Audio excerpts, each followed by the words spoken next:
நம்ம பொண்ணு சிவகாமிக்கும் டாக்டர் சந்திரனுக்கும் கல்யாணம் முடிவு பண்ணிட்டேன். இந்த கல்யாணம் நடக்க கூடாது. ஏன்?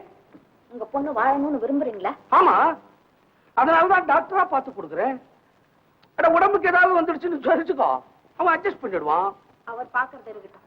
ஆனா உங்க பொண்ணுக்கு என்னைக்கு ஆபத்து. கொலைக்காரனை கண்டுபிடிக்கிற முயற்சியில டாக்டர் எந்த நிமிஷமும் சாகலாம். அது நடக்காது.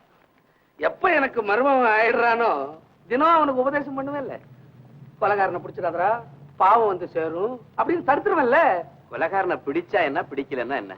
நீங்கடா கொலைகாரன்? நான் எப்படி நான் கொலைகாரன் ஆகுது? நான் வாழ கொலையதான் இருப்பேன். டாக்டர் நல்லவன், பொண்ணுடைய செலக்ஷனு காமாட்சிக்கும் பிரியும், எனக்கும் விருப்பம். அதனாலதான் இந்த கல்யாணத்தை நிச்சயப்படுத்திட்டேன்.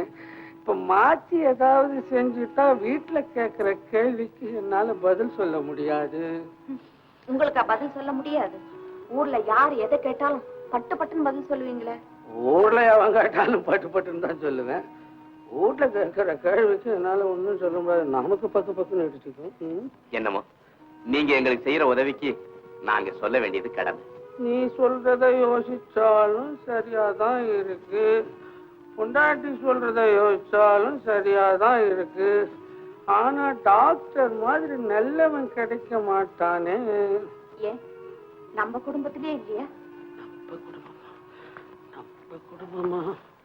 எது குடும்பம்னு எனக்கு தெரியலையே.